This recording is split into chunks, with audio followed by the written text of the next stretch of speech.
দেশের টানে শত শত মাইল পার করে হামজা সমিতরা খেলছেন জাতীয় দলে। তাদের আবেগ অনুভূতি সবটাই দেশের জন্য। তবে এই ডুও আর কতদিনই বা টানবেন লাল সবুজের পতাকা? তাদের হয়ে কে হাল ধরবেন? পাইপলাইন মজবুত করার ভাবনাই বা কতটুকু আগালো? ওদের যোগ্যতা প্রমাণ করতে চাচ্ছে, আমি কেন তাদের সুযোগ দিব না? So we gave that and আমার অনেকে অনেক কথা বলে, কিন্তু আই এম হ্যাপি যে ওখান থেকে আমি অ্যাটলিস্ট একটা জাতীয় দলের প্লেয়ার পেয়েছি, একটা জাতীয় ফুটসল প্লেয়ার পেয়েছি এবং এখন 2 থেকে 3 জন ইউথ টিমের প্লেয়ার পাচ্ছি। এটাই তো আমাদের অর্জন। মার্চের শেষ দিকে সাফ অনূর্ধ্ব 20 শুরু হবে। এর আগে ক্যাম্প ডেকেছে বাফুফে। সেই টুর্নামেন্টের জন্য বেছে নেওয়া হয়েছে নতুন 4 মুখ। একজন ইনজুর্ড থাকায় বাকিদের নিয়েই কাজ করবে বাফুফে। আমরা এখানে টোটাল 7 জন প্লেয়ারকে প্রাইমারিলি সিলেক্ট করেছি এই ক্যাম্পে সাফ আন্ডার-20-তে আসার জন্য। আমি নামগুলি একটু আপনাকে বলি। প্রথমত আছে যারা জুন ট্রায়াল থেকে এসেছিল, ইব্রাহিম নেওয়াজ, তারপরে বিতোষক চাকমা, ইফাজ আবেদ এবং আমির সামি।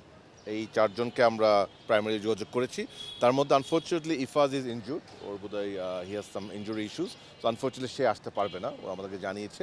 বাট বাকি 3 জন they have agreed, they will come. এছাড়াও ভাবনায় আছে আরও 5 জন। হামজাদের দল ভারী করতে আসছে সুশ্রত মণ্ডল। কানাডিয়ান কলেজ লিগে খেলার অভিজ্ঞতাও আছে তার। একদম নতুন একজনকে দেখেছি, তার নাম হচ্ছে মূলত সুশ্রত মণ্ডল। আপনারা জানেন যে আমি বলেছিলাম যে আমি 5 জন অরিজিনাল প্লেয়ারকে নিয়ে সেপারেটলি কাজ করছি। সো তার মধ্যে বলেছিলাম যে নর্থ আমেরিকার একটা ইয়াং প্লেয়ার আছে। So that is this boy Sushrut Mondal. সে ক্যানাডিয়ান কলেজ লিগে খেলে, ডাউসন কলেজের সে বেস্ট 11-এ খেলে এবং ক্যানাডিয়ার যে ইউথ ডেভেলপমেন্ট লিগ যেটা হয় সেটা যে top team CF Saint Lauren, সেখানে সে নিয়মিত খেলে। 31 তারিখ এশিয়ান কাপ বাছাইয়ের শেষ ম্যাচে সিঙ্গাপুরের বিপক্ষে মাঠে নামবে বাংলাদেশ। তার আগে ভিয়েতনামের বিপক্ষেও আছে ফ্রেন্ডলি ম্যাচ। সে ম্যাচেও সেরা স্কোয়াড নিয়ে মাঠে নামতে চাইবেন হাভিয়ার কাবরেরা। তাই হামজা সমিতদের পাওয়ার আশায় বাফুফে। উইন্ডো মিলে গেলে 26 তারিখের ম্যাচেও পাওয়া যেতে পারে তাদের। যদিও ভিয়েতনামের তুলনায় বেশ পিছিয়ে বাংলাদেশ, তবে এই ম্যাচে অন্তত নিজেদের ঝালিয়ে নিতে পারবে জামালরা। সিঙ্গাপুর ম্যাচের চাপ সামলানোর আগে এমন বড় ম্যাচ প্র্যাকটিস নিশ্চয়ই আত্মবিশ্বাস বাড়াবে বেঙ্গল টাইগারদের। Abu Naim, DBC news, Dhaka.